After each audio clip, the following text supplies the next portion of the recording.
So what's really ironic about today's comic reviews is that it's just two books, and they're both by prominent authors, graphic novel authors, and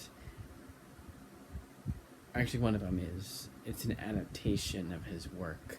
It's technically not written by him, but it is drawn by prominent comic artists, and then the second one is also just like a well-known series, but both big names, both but one series is really good, and then one series is kind of awful. First one up is Norse Mythology. This is by Sandman creator Neil Gaiman. I don't know why I thought of Sandman before I thought of Neil Gaiman. Now, I am very split on Neil Gaiman. I didn't like... I like bits and pieces of Sandman. I did not... What's kind of funny is that my favorite... I believe it is Volume 5. So Volume 5 is my favorite, Volume 6 is my least favorite, and then Volume 7 is my favorite again. Then Volume 8 is not that great, but I like the ending to Volume 8. But Volume 6 just has everything I don't like about Sandman all rolled into one, and Volume 5 has all of what I like about Sandman all rolled into one. So it's a complete antithesis. It's Volume 5 that I really like, Volume 6. It's right back to back. But all in all, I would say I'm split on Neil Gaiman. I still to this day, do not consider, because the bad volumes of Sandman I don't like as much as the others. I still don't consider Sandman to be one of my favorite graphic novels of all time. I do consider it to be one of the most groundbreaking, but I don't consider it to be one of my favorite graphic novels of all time.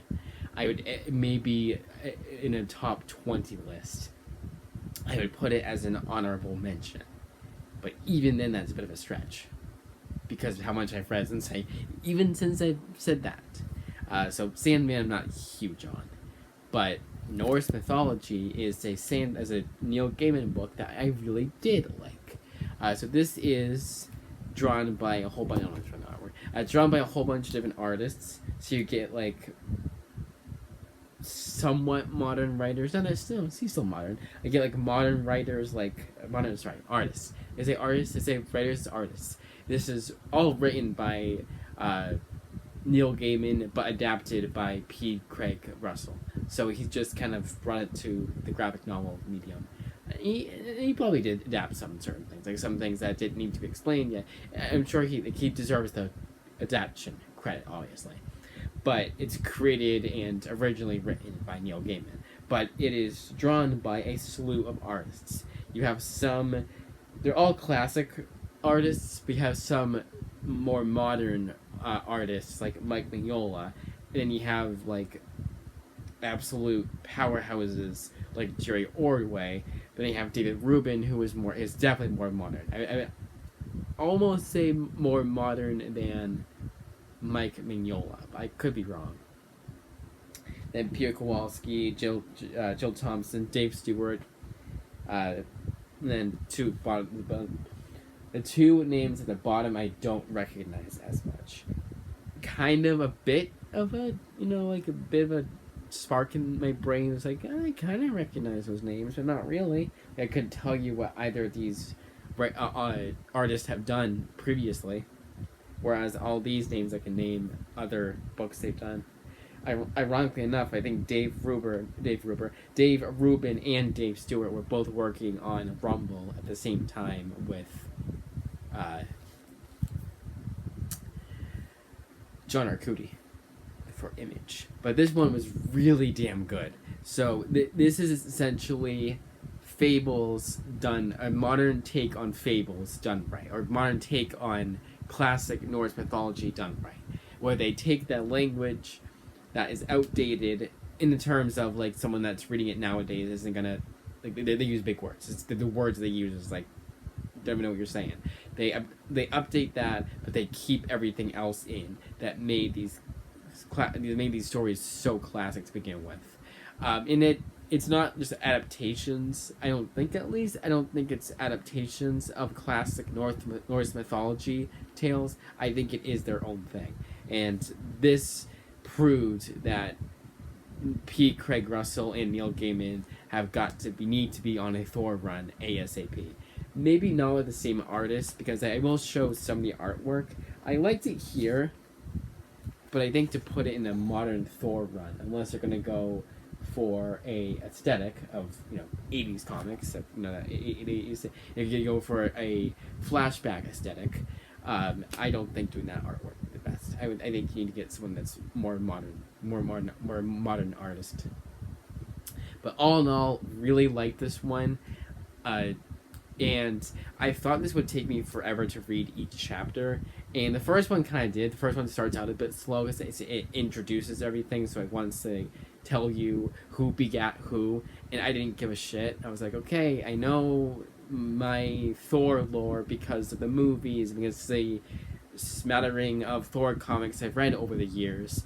I don't really need to get a refresher course on that. But even then, like, the way that they tell it, it's in that language. It's written in that not format. It's written in that way that it already gets you into this is how the writing style is going to be. And I really like that writing style. It makes it seem like it is a classic comic book fable from yesteryear brought into the modern world. There's a few tweaks here and there but even then, like they don't do the thing that old comics say. This was released in the 70s. They would have a bunch of narration. There's not a whole bunch of narration in here. And there is still narration here, sure, but it's not done in an overabundance, especially at the first chapter. Like, after the first chapter, I was knocking these out in a half hour without any pause, really. And that's another thing. I hardly ever will read something will read a chapter of a comic or read an issue of a comic all in one sitting. This I had almost no problem doing. Sometimes I did. It wasn't completely it wasn't completely done all in one sitting. There were some breaks, but I felt like this was the least amount of breaks that I've taken for a comic in a while. So this does definitely get my highest recommendation. However, at the end of the day, because you do still feel the extra length at times, I am kind of glad I'm taking a little break between reading Volume 1 and going right into Volume 2, but I will not hesitate to check out Volume 2 when the time comes, whatsoever. Definitely I recommend. I'd honestly go so far as to give this a 9 out of 10. It's a big surprise, especially I thought it would be an absolute drag to get through, and it was anything but. Then we have Ronin, and I didn't like this one at all. I'm surprised that I didn't that past me didn't come to the future, or present time in this case, but come to the future and warn me of how kind of boring this book was.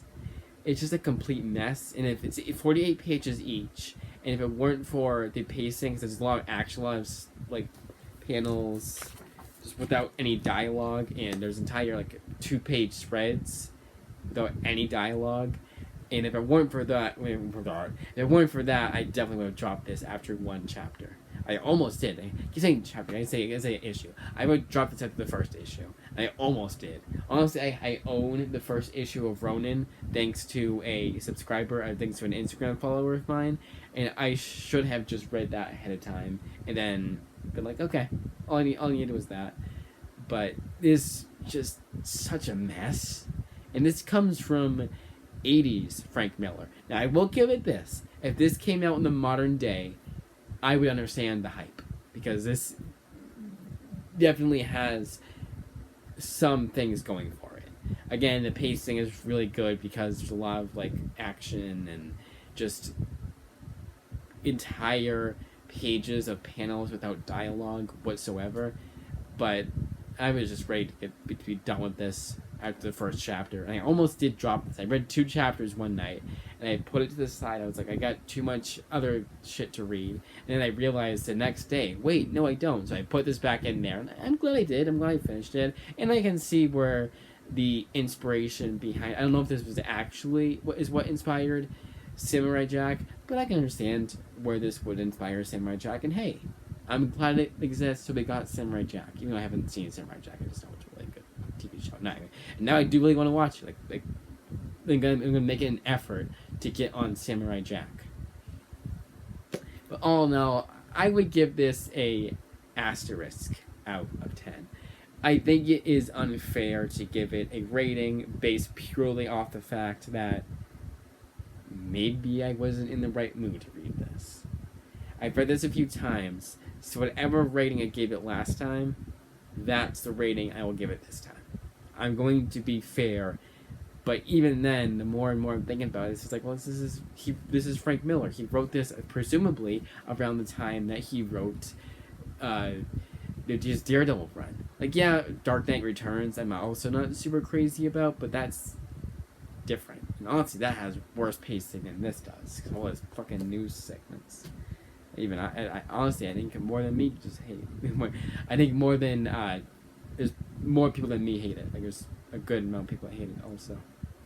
I don't know why I said it so awkwardly, but I do think it's on. If I had to give it a rating, like if you held me at gunpoint, I would probably give this one a 6 out of 10.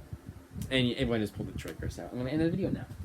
But no, in all seriousness, I probably want to read it again. And there's a sequel too, and I'm like, I was so excited to read a sequel, and now I'm kind of like, I could do without it. Maybe it was also 48 pages. I think it's a one shot. They don't.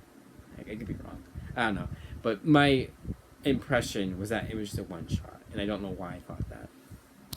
Thinking of it now. But that is it.